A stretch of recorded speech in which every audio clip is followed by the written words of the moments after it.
सरकार ने पानी की समस्या के लिए हरियाणा सरकार को जिम्मेदार ठहराया।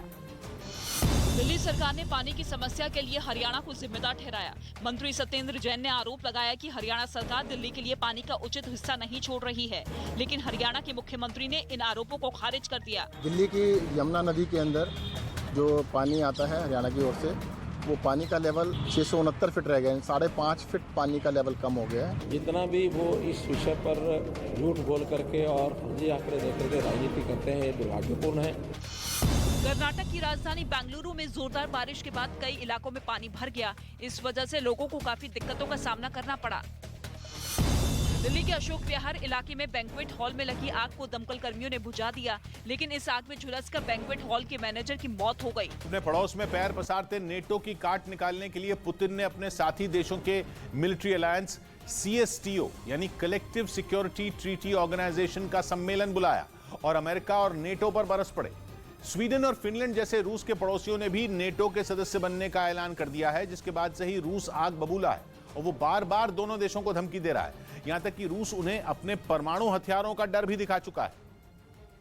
उसी कड़ी में पुतिन एक बार फिर अमेरिका और नेटो पर टूट पड़े और चेतावनी दी कि अगर नेटो ने स्वीडन और फिनलैंड का मिलिट्री इंफ्रास्ट्रक्चर बढ़ाया तो फिर रूस से भी उसे करारा जवाब मिलेगा। सोवियत संघ का हिस्सा रहे 6 देशों की सदस्यता वाले CSTO के सम्मेलन में पुतिन ने कहा कि रूस को फिनलैंड और स्वीडन से कोई दिक्कत नहीं है, इसलिए उनके नेटो से जुड़ने पर रूस को सीधा खतरा नहीं है, लेकिन अगर इस इलाके में मिलिट्री इंफ्रास्ट्रक्चर का विस्तार हुआ तो हम जरूर जवाब देंगे। जवाब कैसा होगा उसके लिए हम देखेंगे कि हमारे लिए क्या खतरा पैदा किया गया है। बेवजह परेशानी खड़ी की जा रही है और हम उसी हिसाब से जवाब देंगे। मॉस्को में हुए CSTO के इस सम्मेलन की टाइमिंग बेहद अहम है।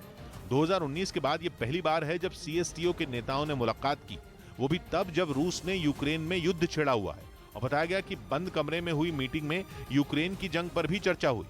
ऐसे में रक्षा विशेषज्ञों को CSTO की बैठक के पीछे बस एक ही वजह नजर आ रही है, वो ये कि पुतिन नेटो से भिड़ने के लिए CSTO को ढाल के तौर पर इस्तेमाल करने का प्लान बना रहे हैं।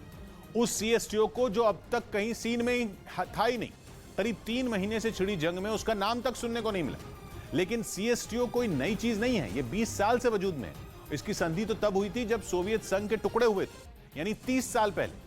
CSTO यानी कलेक्टिव सिक्योरिटी ट्रीटी ऑर्गेनाइजेशन में सोवियत संघ का हिस्सा रहे रूस, आर्मेनिया, बेलारूस, कजाकिस्तान, ताजिकिस्तान और किर्गिस्तान जैसे देश शामिल हैं। रूस की अगुवाई वाला CSTO एक मिलिट्री अलायंस है, वैसा ही मिलिट्री अलायंस जैसा अमेरिका की अगुवाई वाला नेटो है।